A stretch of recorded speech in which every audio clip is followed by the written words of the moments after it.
Hey, welcome back, everybody. My name is Wes, and this is A&W Acres. Now, I'll admit, it's been a little while since we posted, somewhere in the neighborhood of 5 months. Summer came, we got busy with family things, and it just happens. But the JetJon project isn't canceled. We have a new development sitting just off screen here that is going to make our progress leap forward. In the 5 months, we've also done some shop upgrades. We got our layouts a little different from the last video, a little bit more permanent. That way we can be comfortable and get some work done. Let me show you our new addition. Here is the new boat. Now this is a 1950 Flying D Alumacraft. Now similar to our Duracraft, but completely different manufacturer. Now I bought this off a guy, Kevin, in Northern Ohio, and his plan with this boat was to also turn it into a JetJon. I bought it because it has everything that we need. Now I think this is going to fit on our 16-foot boat. This 1950 is a 14-foot variety, and it is just too small to try to put a 4-stroke engine in it. You could put a 2-stroke, but you would lose that back seat. We're not going to do that. We're going to take this bad boy apart, and we're going to use the seats, the bow cover, steering wheel, everything on our boat. And this thing is just cherry. I'm super excited to use all of this stuff. It should swap over relatively easy. So enough talking. Let's get at it.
Okay, so what you saw us doing there was we used a ratchet strap to pull the hull together. The hulls aren't the same, but boy, are they close. So let me take you around. Really happy with the fit. Here's the fit in the front. I think that will be more than sufficient. So down the other side here, down what would be the starboard side, looks really, really good. And I'm going to attach it the same manner that they did, which is screws right here. But here it is. It's going to give us plenty of room for a gas tank.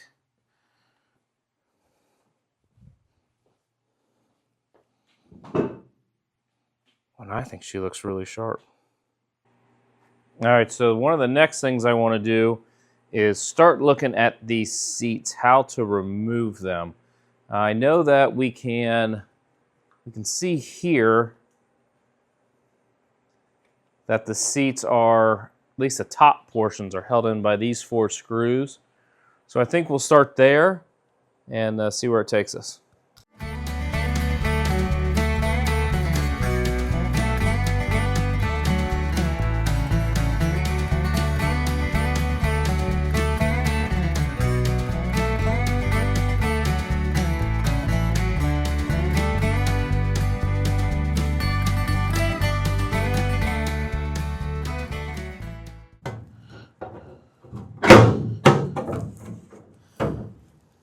Oh man, that's gonna work so stinking good.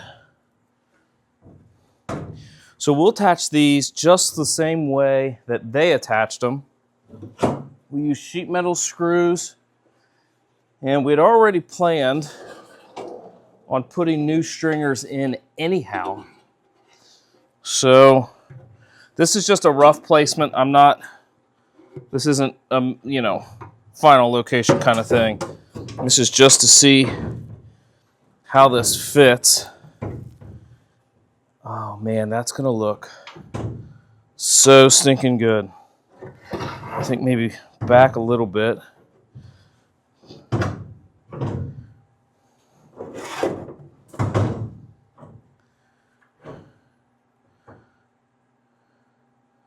Ooh, I'm gonna like this a lot, I think. Let me show you what it looks like from the side. So, the one thing I'm looking at here, and the reason maybe these look a little off, and if you see it, here's why. These backrest boards, they're a little long on this inside, and it's causing this to shift back. If we were to trim that, we can get these more straight with one another. Obviously, there's going to be things that aren't going to fit perfect because, well, they're not meant for this boat. But it puts us so far ahead in the fit and finish that I'm thrilled with how this is gonna work out perfect. So let's keep taking the Alumacraft apart, and we'll get it dismantled and then taken out of the shop, and we'll keep plugging along here, and maybe we'll get into some fabrication. All right, I have the seat backs over here on the bench. I know you may be asking me, Wes, why aren't you using a drill? I just can't get a drill in here to get these screws out, and they're really tight. You can even see my screwdriver bit is even having a little bit of a hard time biting them. All right, well, let me get these all out and I'll bring you back. Okay, so this is kind of the rough layout of how we're thinking. The seat height, come over here and look down. You can see we have the proper seat height for the angles, but then I got plenty of leg room, and I feel like this is a good driving position. We're gonna have controls here. I don't know. I'll have to look at the video and see what we think. It's coming along.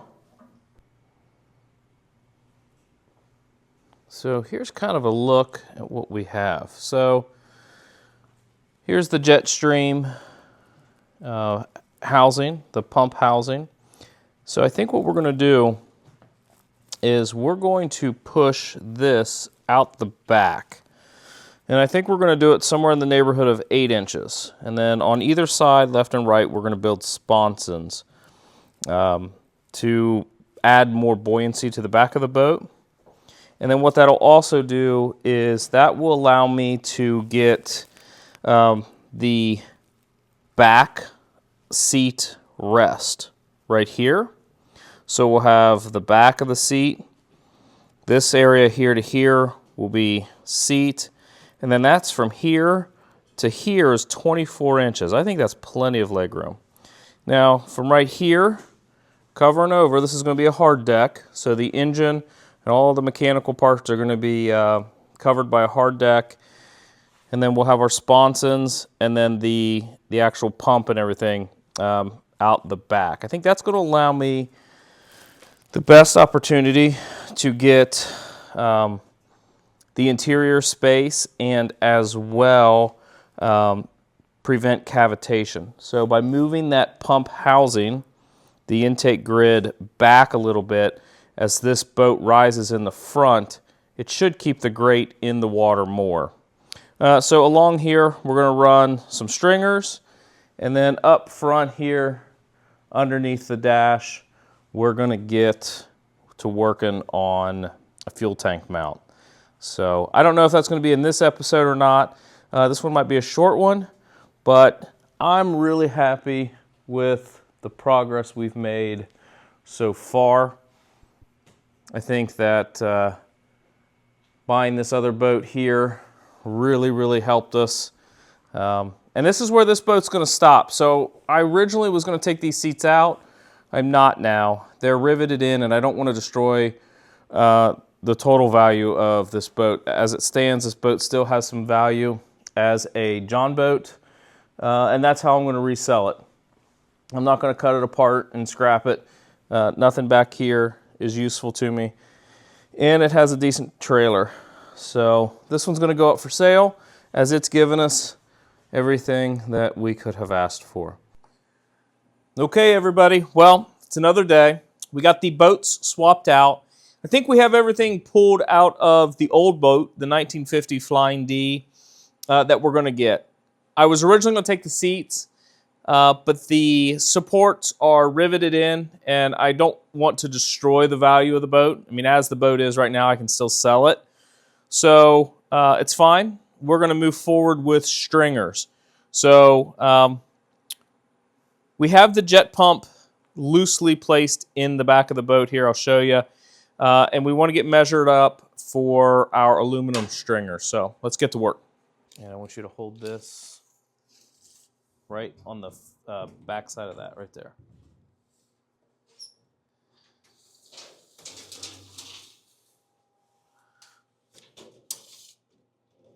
All right, that's 137. 137. So we'll cut it 138, and we need two of them. 138 inches. Well, we have our stringers cut. I didn't film any of it. I didn't want to insult your intelligence. You know what cutting metal looks like.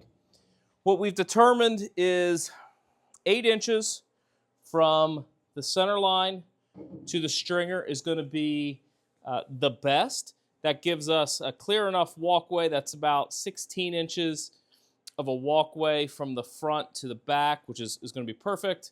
And I believe that is still plenty wide for the stringers. Now, next up is we're going to cut these humps so that the stringer will set flat down onto the hull. So that's what's next.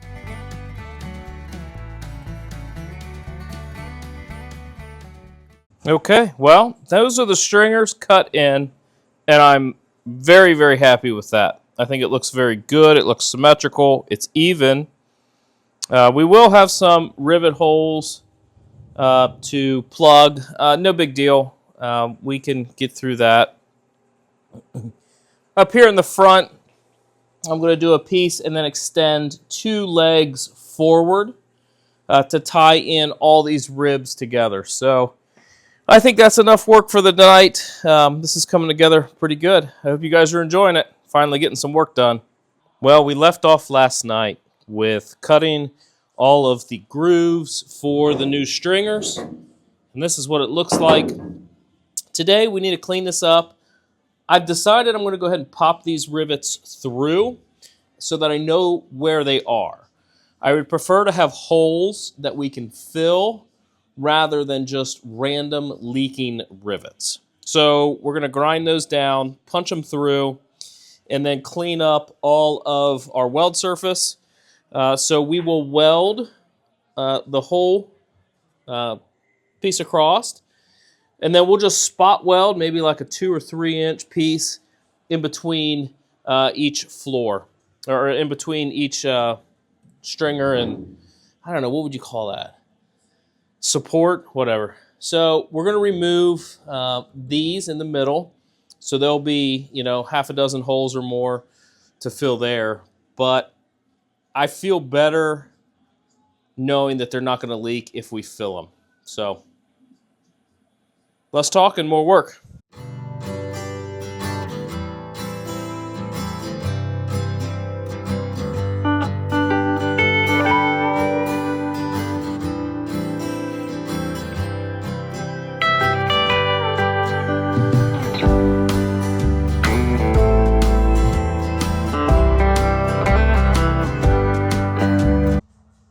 Okay, well, the time is here. There's no more delaying it. We're going to start welding these in. Now, you're going to see me use something that is not a TIG welder. It's a spool gun. I'm just not at a point where I can weld good enough with the TIG. So I'm going to start stitching it together, and then we'll try to TIG it as well. So let's get started.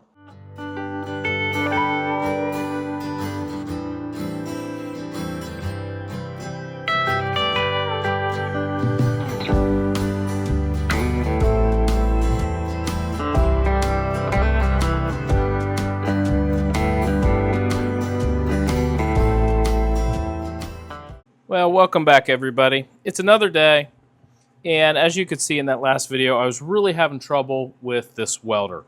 So this is a Yes Welder is the brand, LBT150 spool gun. Now, I know what you're thinking. You should have bought a Miller. The Miller was $800. This was $150, and for me to learn on, perfect.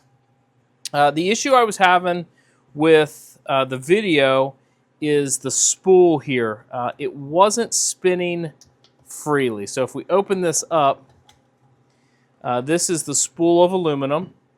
And I'm not going to take it apart now because I have it dialed in.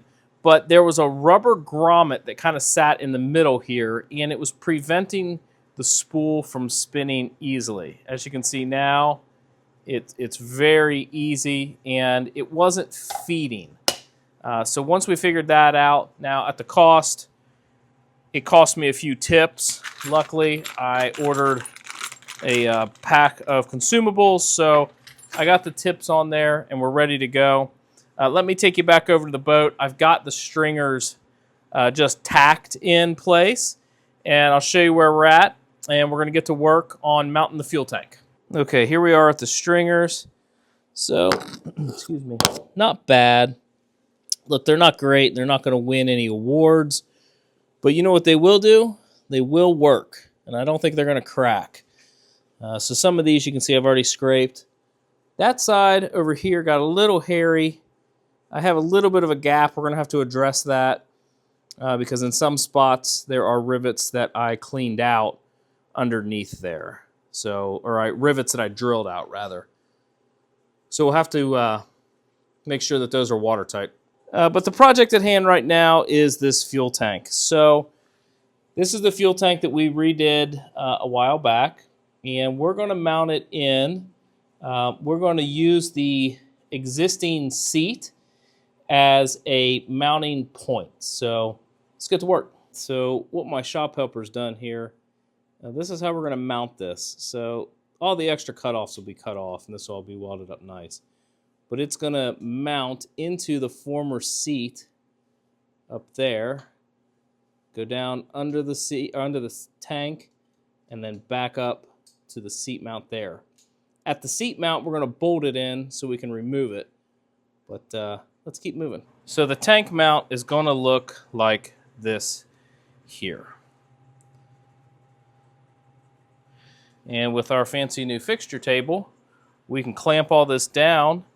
And I'm going to go ahead and tack it because I want to try to TIG weld it.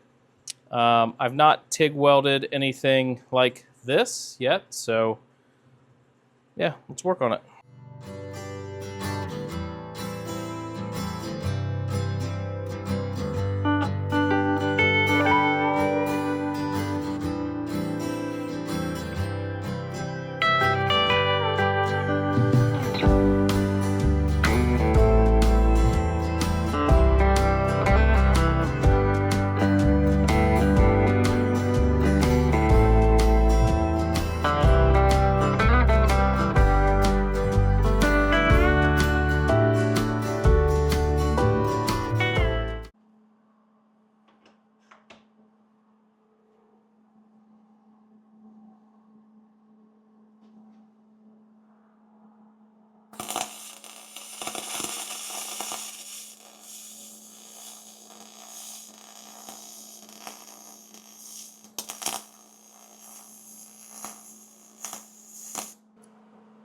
Well, they still look like boogers, but I think the important part is they're strong, and that's what we need. My TIG welding just isn't there. I'll show you over here.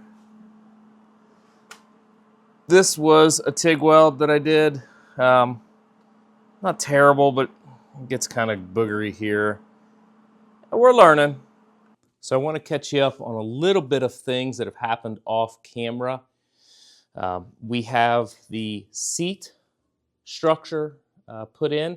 Now I still want to decide on some cross members, but I want to be thoughtful, I guess is what I'm trying to say, because we're going to want to do storage underneath here. So I want to be intentional about where I put these to maximize storage. This piece here is a gusset that we welded up. This is going to go straight down here, and there'll be at least one, maybe two more that continue up front, two more stringers that come off of this and go forward. So things are really moving along. The next step is going to be to just continue to weld the stringers in and the structure of the hull. I really want to make sure that we're strong. So yeah, I'm really excited. Things are moving.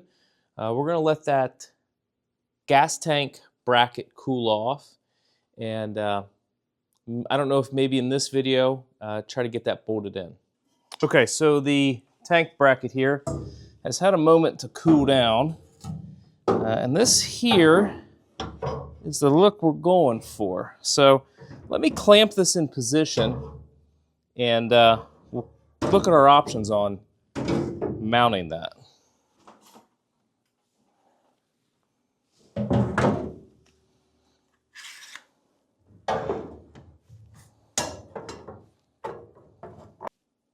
Okay, so here's what we're looking at.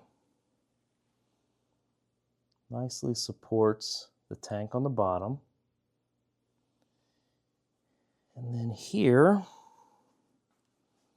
is how we're going to mount into the seat frame. Now, the question is, do I weld it or do I bolt it? And I guess I'm torn on both, because pretty easily I can take the bow cover off. It might be a little harder once we get wires and things. I don't know. I can't decide yet what I want to do. So we're going to think about it, but at least there is the support structure. Well, good, bad, or indifferent, I've made a decision, and I've made the decision to weld it in. The reason to weld it in is this can become a little bit more of some structural rigidity. I think that's good, being that we're going to put a lot of horsepower in this boat, and I think that the more structure, the better. So let's go ahead and get this welded in.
right, let's take you in here and look.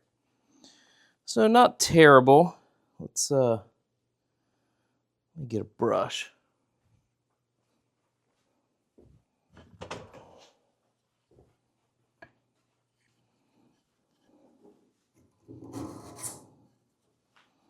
Here, hang on, let me put you back on the stand.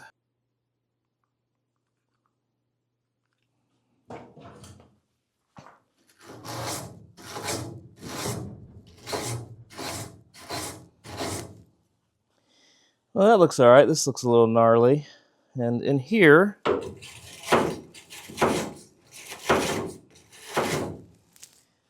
little burn through, but I think that's pretty well connected. I might come back and touch that. It's a shame I messed that up. Let's go look at the other side.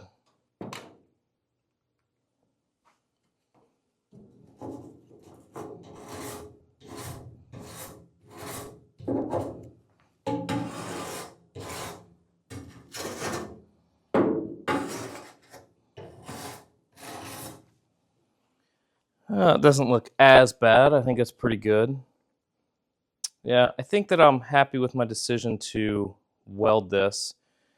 I do think down here, maybe in this area, maybe I'll drill a hole because I anticipate water and humidity and things getting down in there. But let's go ahead and put the tank in just to see what it looks like.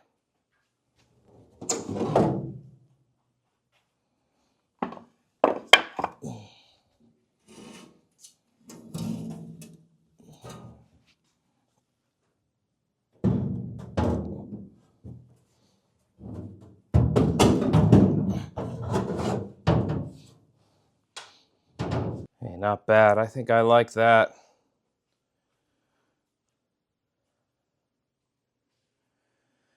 Yep, I think I like that a lot. Looks pretty good. I think what we're going to do, not in this video, but another one, we're going to trim these off a little bit because right here's the seat, and I don't want my knees hitting that in the event of a sudden stop. So, all right, good work. Okay, well, I think that's enough for this episode. It gets us caught up. Today is Sunday, March 15th. Had a lot of stuff going on over the last few months, but we're keeping to work on it. We'll try to get videos out at a more regular basis. Just you guys understand, life happens fast. So next time, we're going to start taking the jet ski apart. I think we're at that moment where we can pull the engine, pull everything out, cut the hole in the back of the transom, get that jet pump moved out. So, guys, I appreciate all the support, the comments on the videos. Keep the comments coming. That's how YouTube measures my viability. In addition, I am 1 subscriber away from 100. So, it doesn't cost anything, and it really helps my channel. I'm not making any money off this. So, all your support really means a lot to me and helps the channel to grow. And if you like content like this, I sure do like creating it. Please consider hitting that subscribe button. It means a lot. Guys, until next time, we'll see you.